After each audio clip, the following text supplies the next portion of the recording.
So from the early days, we used custom solutions. And then, of course, I saw the advent of the monolithic CMSs like WordPress.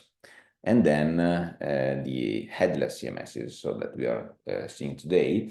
By coincidence, the year the first headless CMS was released is also the year that the React library was released. And so in these days, we saw the rise of both headless CMSs and React.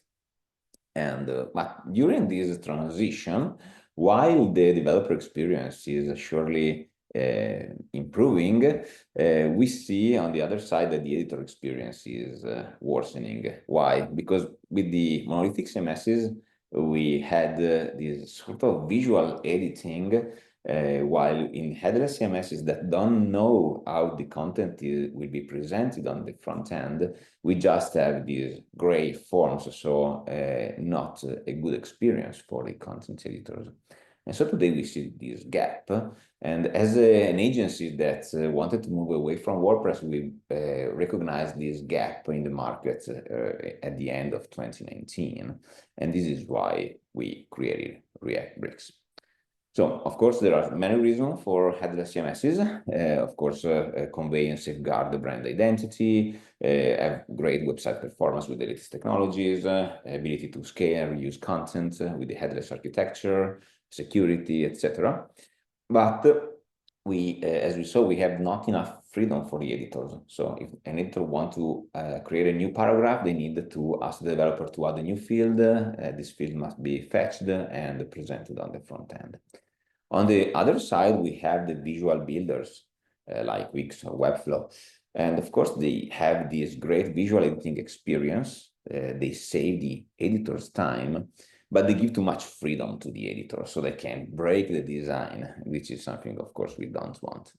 This is why we need a new kind of CMS that retains all the advantages of the headless, like the React, ability to use the React on the front end, headless architecture, but with visual editing and with this concept of reusable blocks that the developer build and the editor use to compose pages. And we need a control of freedom, so not too much and but enough to be able to, so that the editor are able to compose pages freely. So we have this concept of Lego bricks of content. If you think when you were children playing Lego bricks, you could not modify the single Lego brick, but you could build anything. So it's the same with Lego bricks of content that retain the design system that cannot be ruined, where you cannot choose to have the Comic Sans red text over green background, but at the same time you can compose pages freely. And with the power of React, we can also delegate some freedom to the users. So it's like putting a small button on the brick so that your user can decide if they want a brick blue or red by clicking a button, as we will see in a moment. So React and reusable blocks is the concept of React components, of course, and the visual editing and the control freedom are instead provided by the ReactBricks SDK that communicates with the ReactBricks APIs. So the content is saved as pure JSON. It's not a code, a code editor. It doesn't produce a React code. ReactBricks communicates with headless CMSs, saving the pure JSON content that is matched with your React component in your design system to enable the visual editing of content. So you see, we retained all the advantages of headless, so limitless design possibilities, but no way to break the design, the freedom to compose pages, and the ease of use of the visual page builders, and more, because we have an advanced SEO module. We will not have time to see it today. We have the performance that we can have with the headless CMS, with a very performant Next.js or Gatsby or Remix, and soon Astro project, and seamless integration with any external data sources. In this way, we bridge the gap, and you will see that also the developer experience is improved using React Bricks. So without anything else, let's see it in action. Today, this product that started as an MVP at the end of 2019 is being used by over 10,000 users, and it's empowering websites of corporations like the Weather Channel, Deal.com, and banks in Italy or French and e-commerce systems. So, demo time. Let's create a new project with React Bricks. To start a new React Bricks project, we use the CLI. And so we can use npm, yarn, or pnpm to set up the project. For example, let's choose pnpm. So pnpm create React Bricks app at latest. In this way, we launch the React Bricks CLI. We have an account, yes.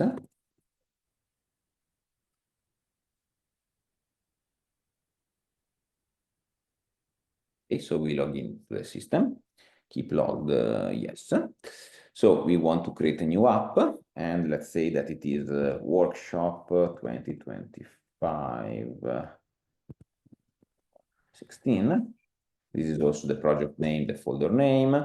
We want to create a website and blog with Tailwind, so we don't start with an empty project, but a project which has already some bricks. We use Next.js with the App Router, so we will be using React server components. As I said, we are now about to release also an Astro starter. We want also to load some default content, so some pages with some default content. Now the CLI is downloading the project from GitHub and installing the dependencies, setting up the Git repository, saving all the configuration in .env file, and then it sent the API calls to create the example pages. So let's enter our directory. And here, before launching the project, let's up VSCode. Okay. And now let's launch the project. So pnpm. Okay, so it starts the usual next dev command, and we can see the project running at localhost on port 3000.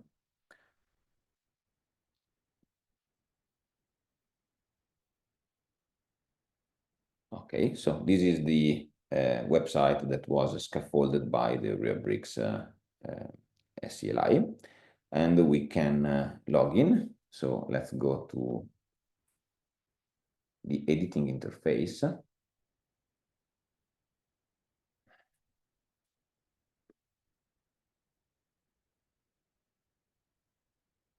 Okay, so I have my credential.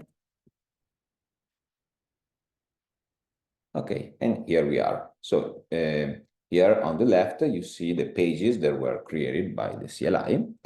And you see that here we can write freely as if we were in Word or Pages. So it's not writing in a sidebar and see the preview on the page after, let's say, 500 milliseconds, but you directly write over the content. So let's create a new page that we will use for tests. So test. And let's add our first block. You see here on the right that we have all the blocks in our design system. These are the pre-made blocks of this pre-made Tailwind design system. We will create then our own blocks that implement our design system or our customer's design system. So let's just add a Nero unit now, and let's write welcome to React Bricks. We can apply styles, in this case, highlight. So in this React component with the pink border, this one is a React component, you can decide what is directly editable, which styles are enabled, and how they will be rendered on the page. So you see here, for example, I can use bold or links. I can write over this button, for example, and we have sidebar props. This is what the freedom that we can delegate to the editors. For example, I can choose to change the background color for this brick, or I can decide that I want to change the highlight color for the highlight of the title. Each brick has the ability to repeat other bricks inside. So this button, for example, is a repeater of another component. You see it very well if I add a pricing component. Here we have nested items where I can add new plans, and inside of a plan I can add new features. So you see all of this plan is a brick, and also each of these features is a brick with its properties. For example, in this case, with the tag. Okay, so today what we want to do is create our own brick, our own bricks, and show how it works in React code and how easy it is to take an existing React component and making it visually editable with React bricks. So let's remove this content here, and let's open up our Visual Studio Code. So you see, the project is just the Next.js project with the app router, where we have the admin folder where the admin interface lives. So you will host this project wherever you want, and you will host both the front-end website and the admin interface to edit the content. An interesting folder here is the Rubrics folder. Here is where you have the configuration of Rubrics, and in particular, we have the bricks, which are our React component that the editors will use to compose pages. In the Rubrics UI folder, we have the pre-made content block because we chose an example with already some blocks pre-made for us. And here we can create a new folder, for example, to create a new theme of React bricks. And this is what we are going to do exactly now. So we create a new folder, let's say Acme. So let's pretend that we are going to create a brick for our Acme corporation. Inside, we create a folder for each brick. The first brick that we want to create is a text image brick. So we want a brick that has a text and an image, of course, both visually editable. So inside the text image folder, let's create a text image.tsx file. Everything works in TypeScript. Rubrics is written in TypeScript. Everything is fully typed everywhere. So to create a new brick, I can use the React brick snippet extension for VSCode. So I will just click here and we will have the skeleton of a brick. But for this workshop, I would like to create everything from scratch so that you see better how it works. So first thing, we want to import from React bricks /RSC, because we are working with server component. Remember, we are in a Next.js project with the App Router. And the first thing that we want to import are the types of bricks. So now we create a React component. So you can use any syntax you want, the function or a functional or an arrow function. So let's say const text image, and the type will be types.brick. And this is essentially a React component. So we will return, let's say that we want to return an h1 tag. So h1 with the class name, let's say text free Excel, and the font extra bold, some margin bottom, and maybe in dark mode we want it to be white. Okay. Hello world. Great. This would be let's export this, export default text image. So this will be a good React component. We have an error because this is not a good brick. We miss something. What we miss is the schema. So for this React component to be a brick, we just need to add a schema.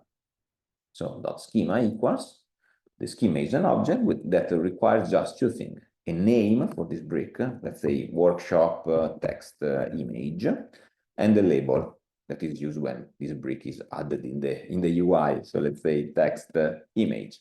Okay, now this is a good brick. What we need to do now is adding this brick to our set of bricks so that React Bricks knows that this brick exists. So we go to the index of the bricks folder, and let's create a new theme. So you see we have this default theme and I want to create a new theme. So here we say Acme.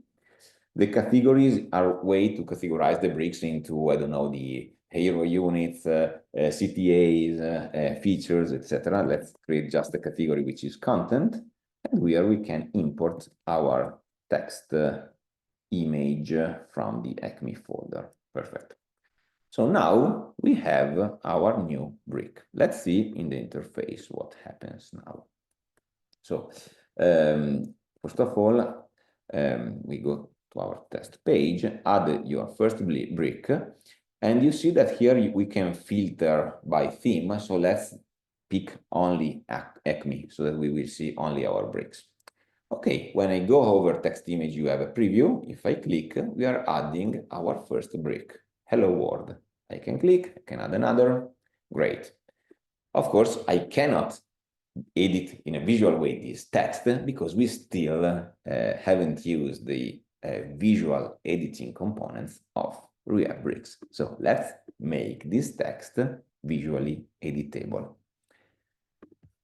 Okay, the first thing that I'd like to do is adding a bit of padding margins around this H1. So for this, I will reuse the section and the container from the pre-made components just to give a bit of spacing. So let's copy this here.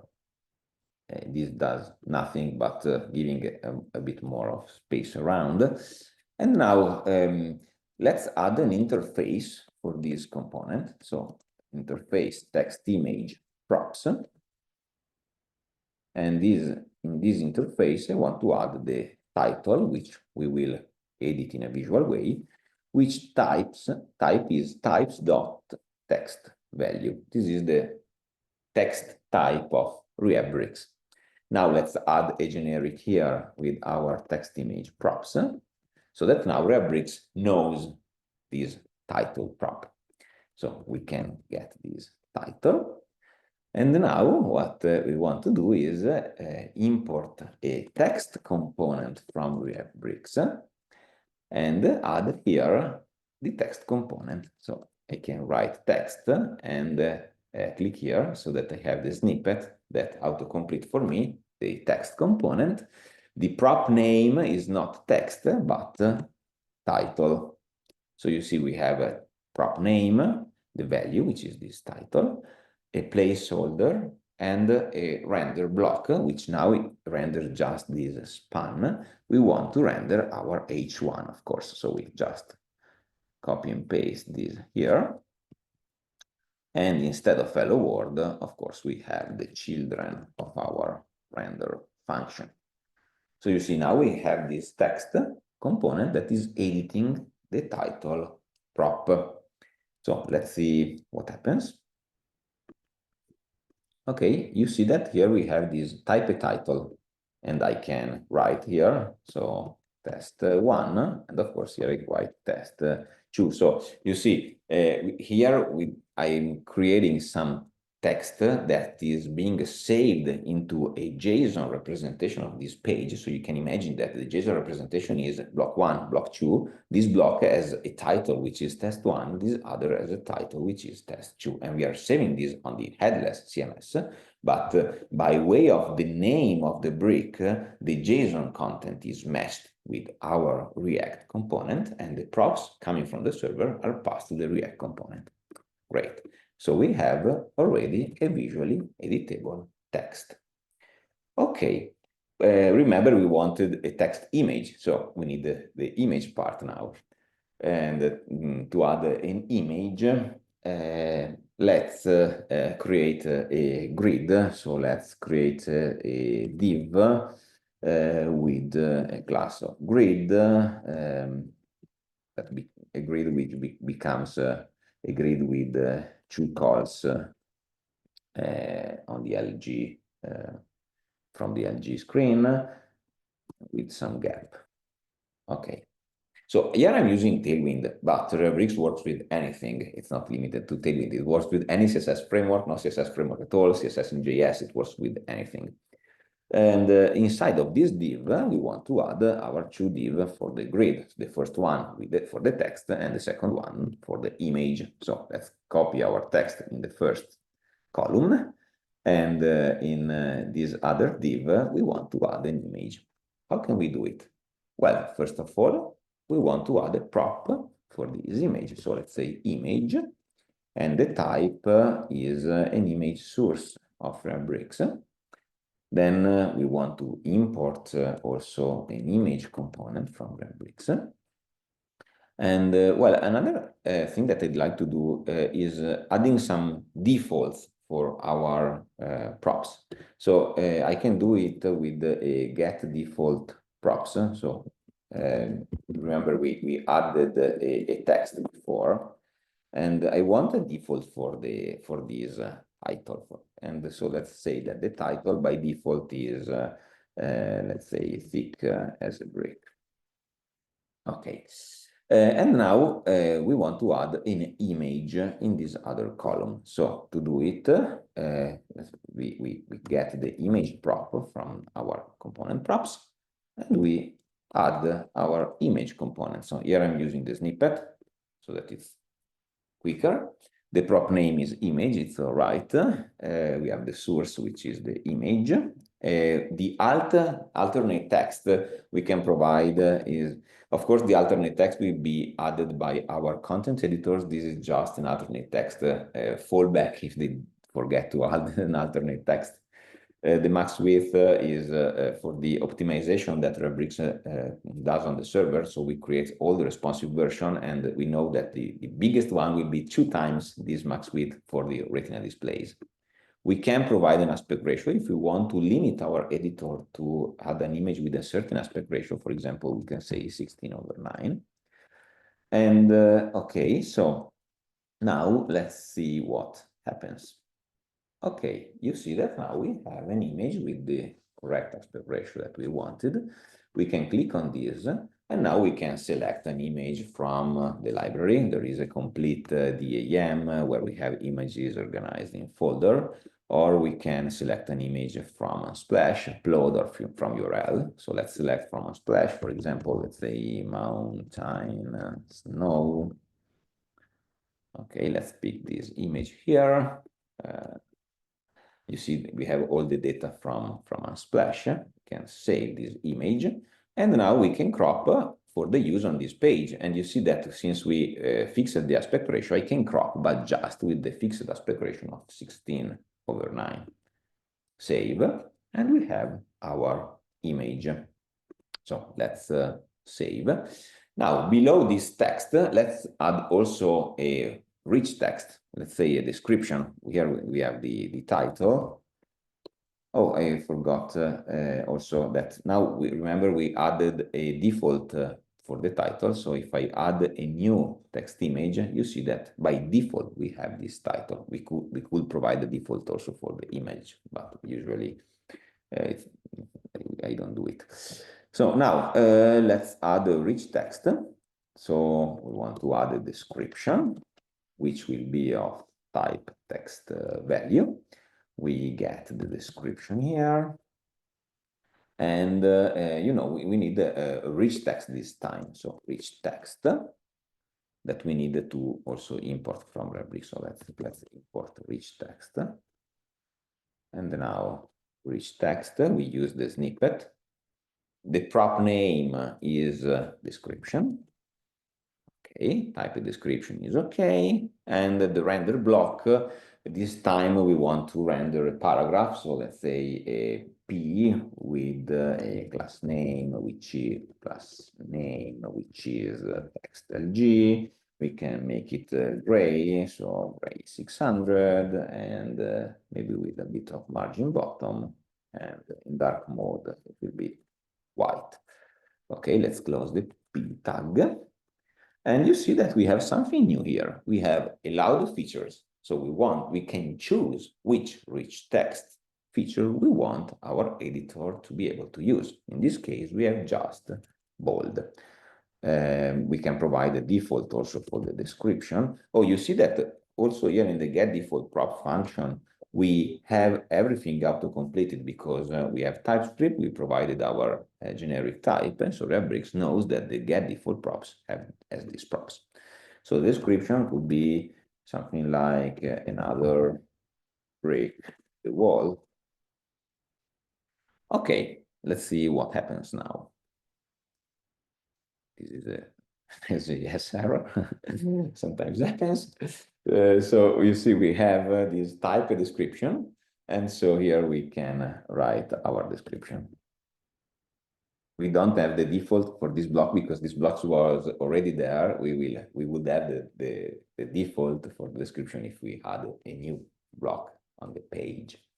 And so you see we have a text, but this time we have the rich text ability, so we can add the bold style. The style that can be added are many, so we have also code, headings, italic, link, order list, unordered list, quote, etc. Let's add the link, for example. And I would like to show you that we can override the rendering. So, for example, for the bold, I don't want the standard B tag.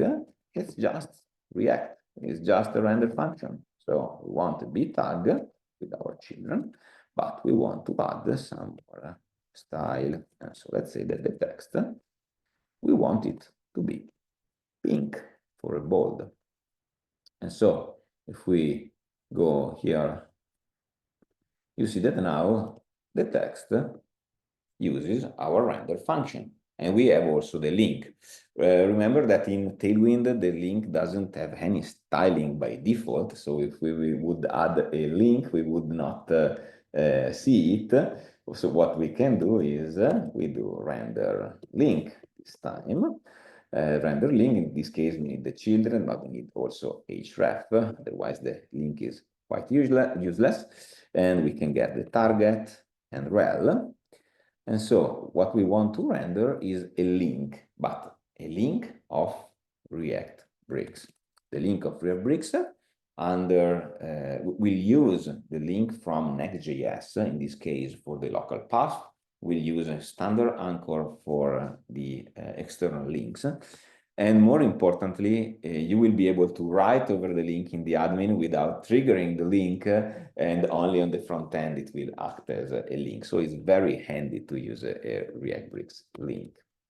So let's say that in this case, we want the text to be sky 500 with the hover text sky 6, let's say 700, so that is more visible.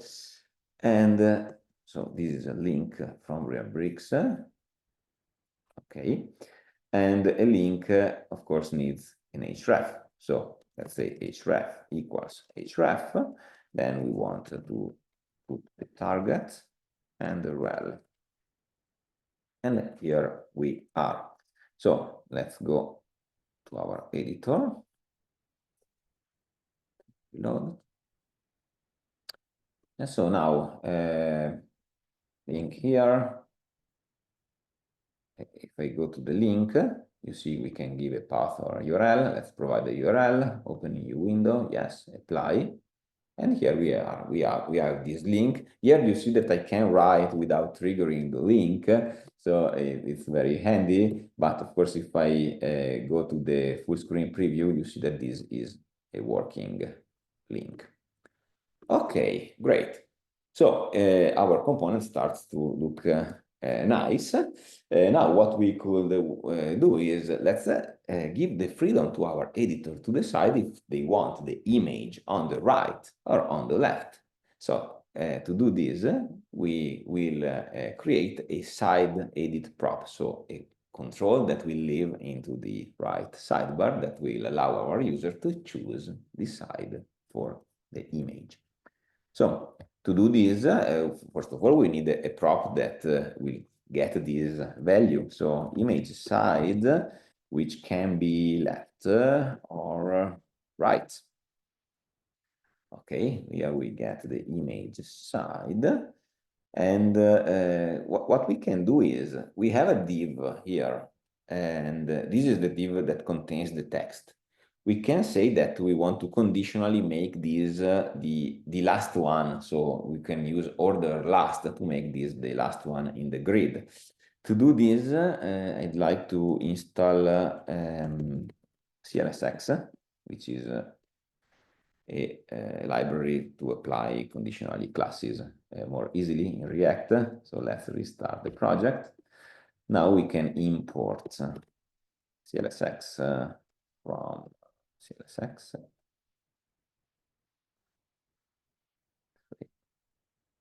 Okay, and let's use it. So we can say that class name is CLSX of apply the order last class when the image side is equal to left.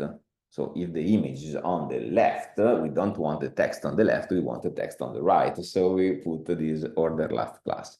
Perfect. How can the user decide this image side? Via a side edit props. So we add side edit props, which is an array of controls. And to define our control, we can use this snippet. So side edit prop, the name is image side, the label is image side, the type is, you see that we can choose our knob, our control, so text, text area, number, date, etc. In this case, it's a select. For the select, we have the select options. So rubric select options, we leverage the snippets, and we can choose to display it as a select, radio, or color. We can choose a radio in this case, and then we have our two values. So left with the label left, and let's copy this, right with label right. Okay, let's also add a default for our image side, which is right, as it is now. Perfect. So let's go here, and let's see what happens now with this sidebar control. So let me reload just a second.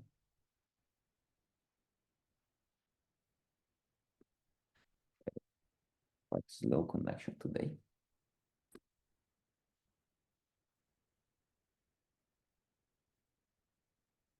Okay, so now you see that we have this image side, left or right. We don't have a default here because this block was already there before I provided the default.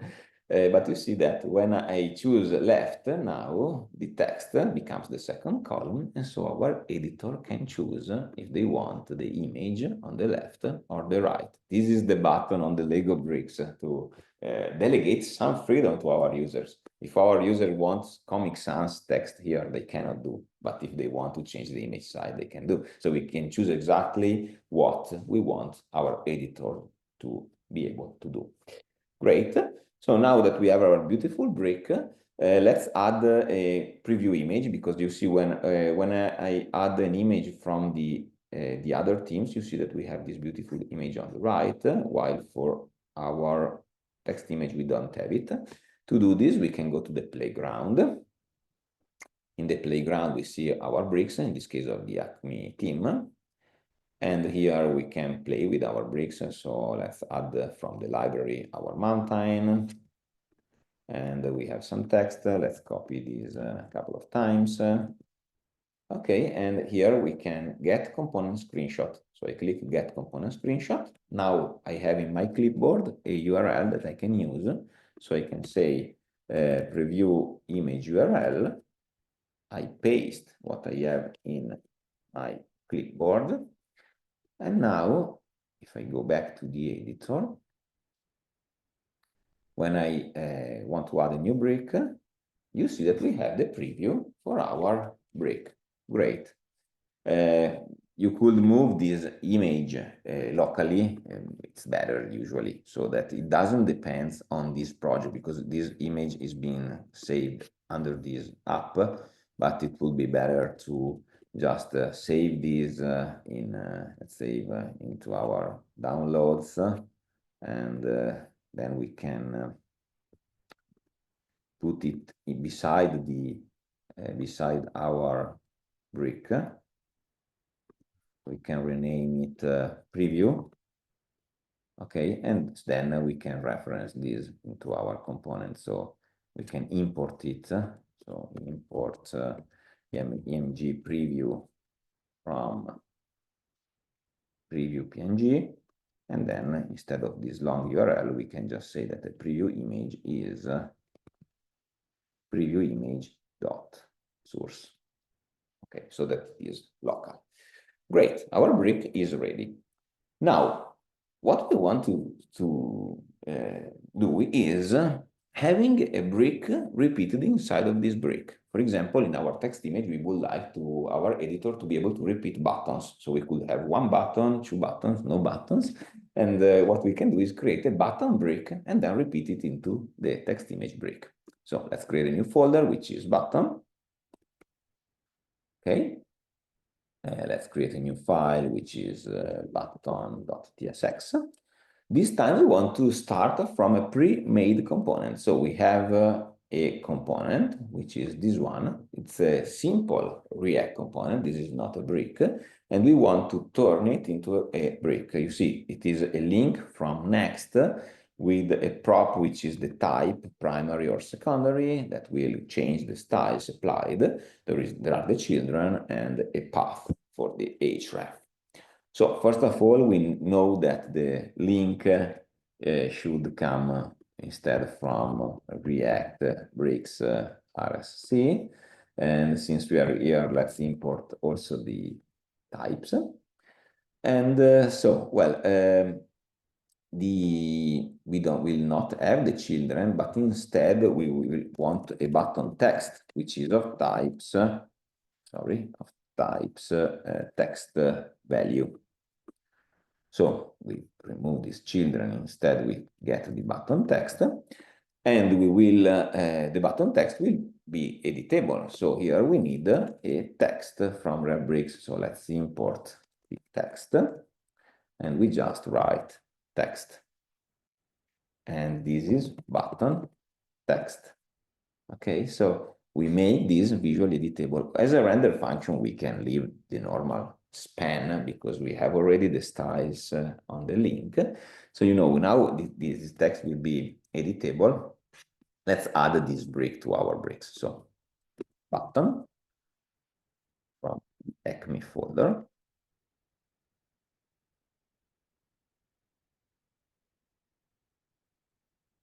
Oh, this is right.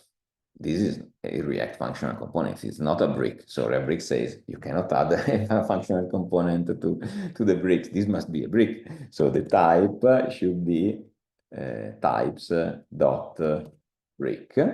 And of course, a brick needs a schema. And the schema has a name, which in this case is workshop button, and a label, which can be simply button. Okay, and now it's okay to add it to our bricks. And so let's see what happens.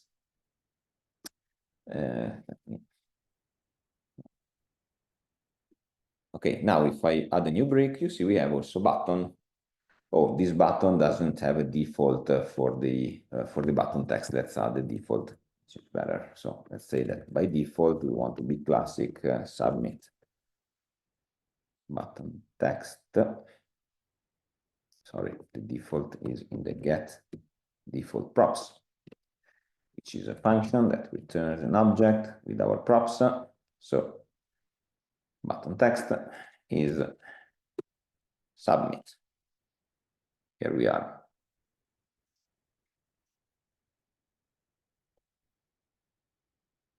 So I add the button, we have submit, we can write, but we cannot decide the type or the path for this button. So let's pick this. You see we have already path and type. We just need to make them the sidebar props. So we want to add side edit props. Remember, this is an array of props. Each one is a side edit prop that we can autocomplete with the snippet. The first one will be the type. So type, the type of button, it is a select. And we have the select options like the other time. Let's say this is a radio again, and this time we have primary button or secondary button. So say secondary. Secondary.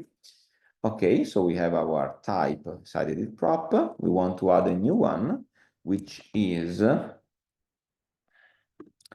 path. The path is a simple text. We can leave it as a text. So let's see now our button.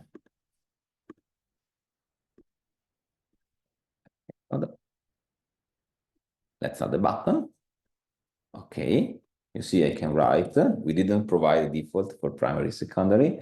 We will do after. So you see primary, secondary. We can change the style using this type control, and we can provide the path, for example, /about us. If we go to the preview, full page preview, you see that it has the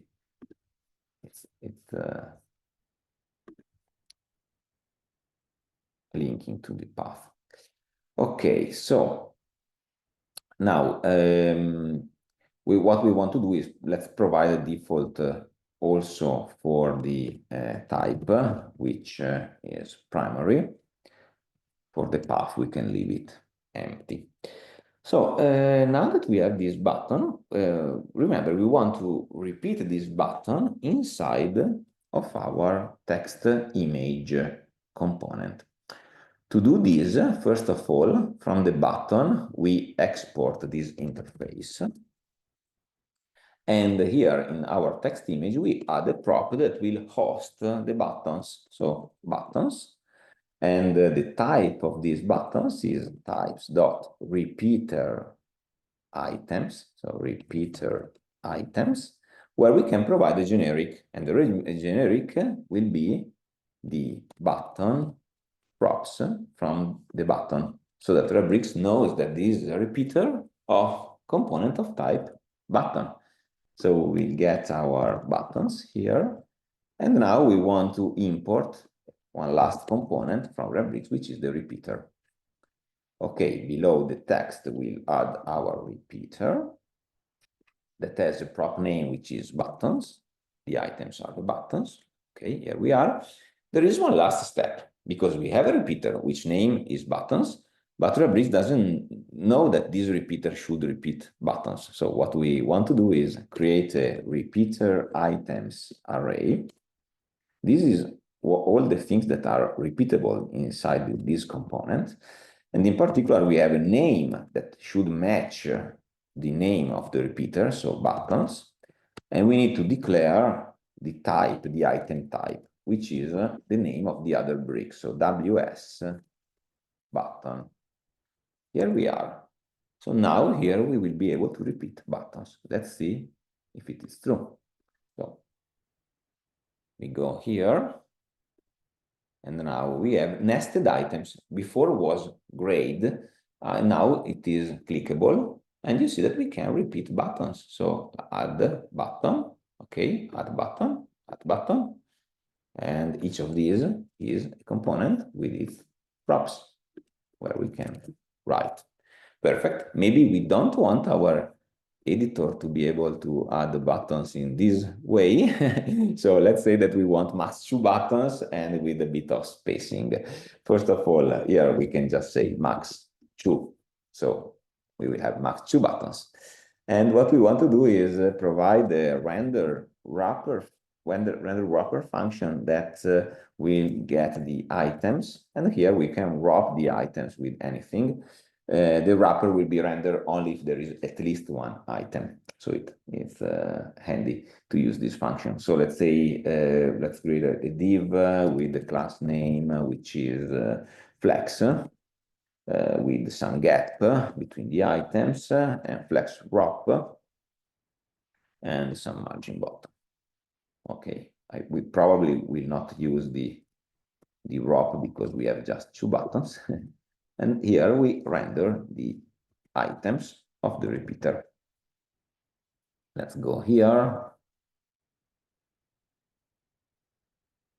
Okay, now nested items, add button. You see 1 of 2, add button, 2 of 2. We cannot add anymore. And we have some nice spacing between our button. Let's say learn more and get started. Okay, save.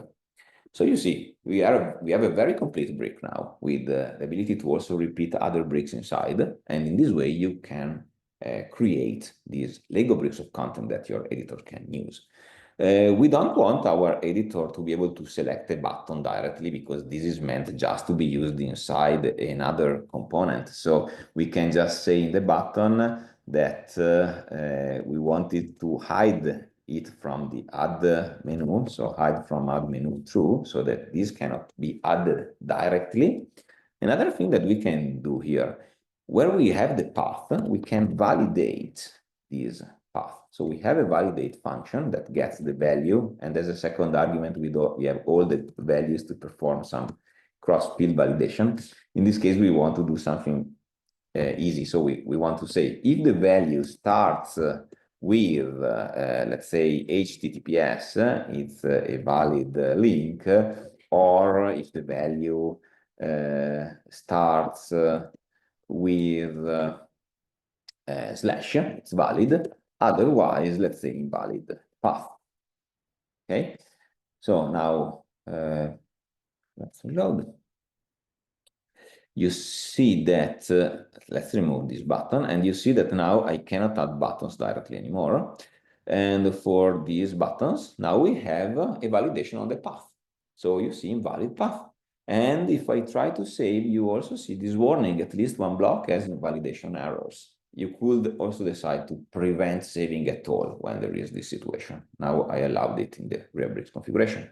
So let's say /about_us, save, and we have the same problem here. Here you can say https /react_bricks.com, save. Okay, and here we have also the validation. Perfect. Okay, now we have just 8 minutes left, so very quickly, I would like to show you the concept of page types. So you see here we have pages, then we have blog. Inside the blog, we can define that we can use only a subset of the brick. And with page types, you can do much more. So I show you page types. You see page, blog, where you can say what are the allowed page types. But I want to add a new page type, which is this one, product.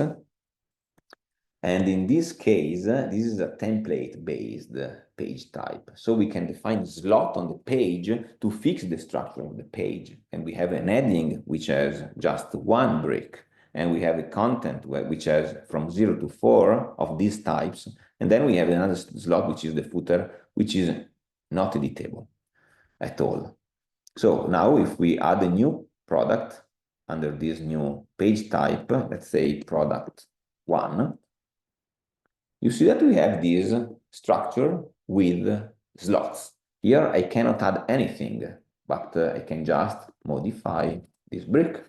Here I can add, but I have available only bricks that are these bricks. Okay. And then here I have a footer which is not editable at all. So very powerful because you can constrain your user, for example, in a product details page of an e-commerce. And another interesting thing is that we can get any external data inside of React Bricks. So let's add a Pokemon. And the Pokemon name is Dragonite. And here we are getting data from the Pokemon APIs. How it works, we don't have time. It's just a function, which is get external data in the brick schema. You return a prop, you return an object which is merged to the props. This get happens server side, so at build time for static generation or at server side for SSR, and it works also with the server components.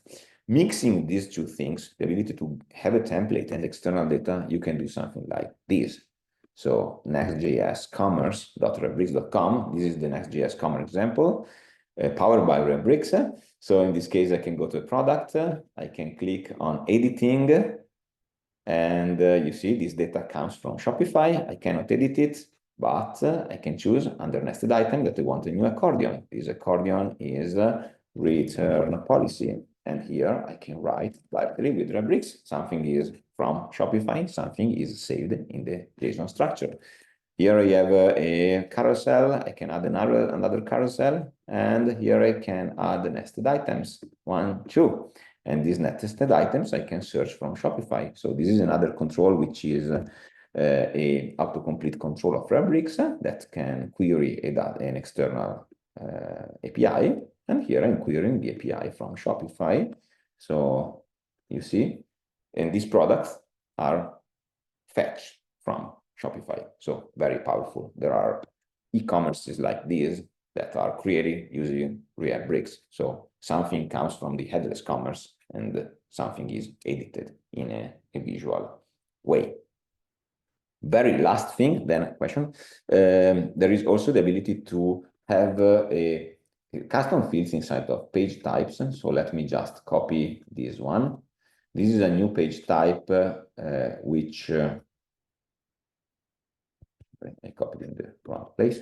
So let me copy this. Okay, this is a page type which has custom fields. So let me show it to you. It is place. So you see now we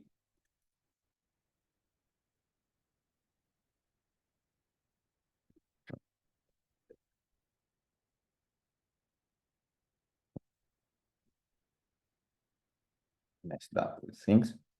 Sorry. Okay, I was inserting a page type inside of another page type. Sorry. So place, and let's remove this for a moment. Okay, now we have places. If I add a place, say Bergamo, you see that here on the right we have these custom fields, so we can use it as an headless. And if this place doesn't need visual editing because we want just to use it as a headless CMS, we can, what we can do is say that for this page type, we want the headless view. And if we enable the headless view, here we are, we have an entity that we can edit as if we were in a headless. So you can also have this kind of nerdy view, and or you can have instead for the other pages the visual editing. And that's all. So let's see if there are questions on the chat.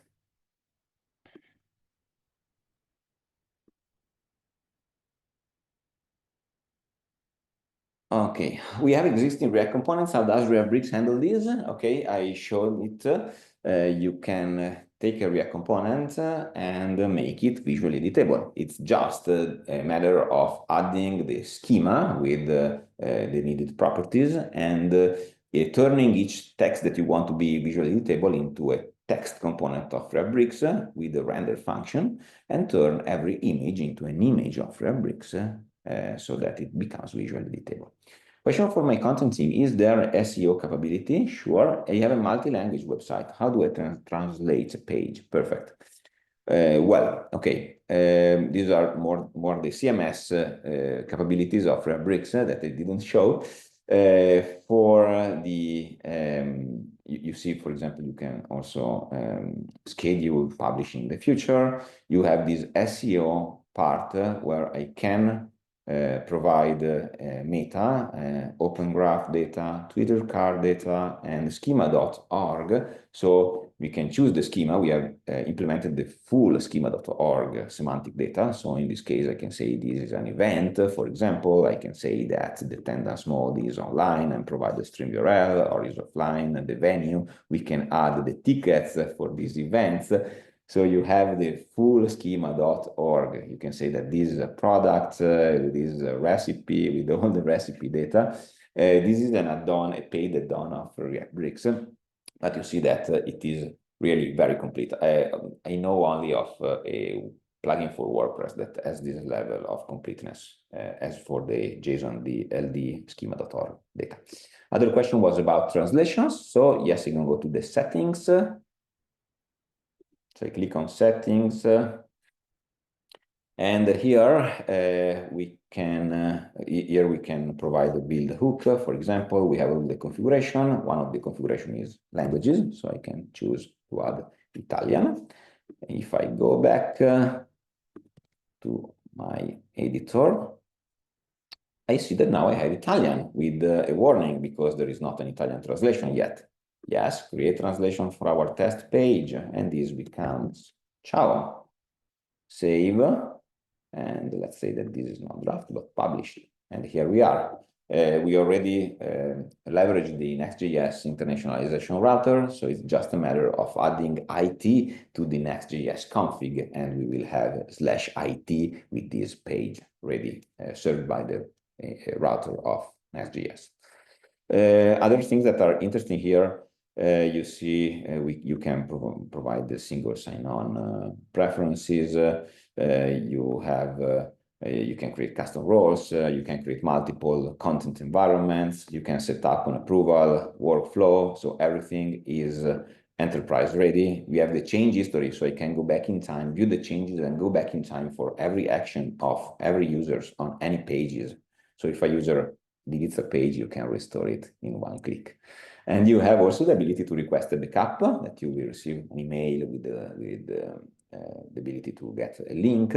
And you can also schedule a backup on an external S3 bucket. So you really own the content. You just set up a daily backup or weekly backup. You will have all the JSON content and all the media assets in your S3 buckets. So it's really very complete. We have the collaboration feature. Now we don't have time because we are over the time, but we have the collaboration feature. So here you see that there is me. As soon as I start write, you see that Matteo Frana is editing. Another user will see that the page is locked by me. So we don't have the problem of the last save win. When there are two users, the first one will start editing, lock the page. The other one sees that the page is locked. If they want, they can force unlock the page to edit content. Of course, the other users' changes will be lost. But we see that this way of pessimistic lock mechanism is what our user prefer in a corporate environment, so that you can track exactly who did what to the page and have a clean history to eventually go back and restore a previous version.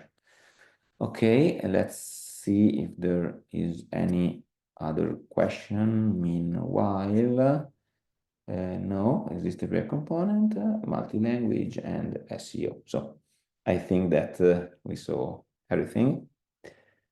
And so, well, thank you.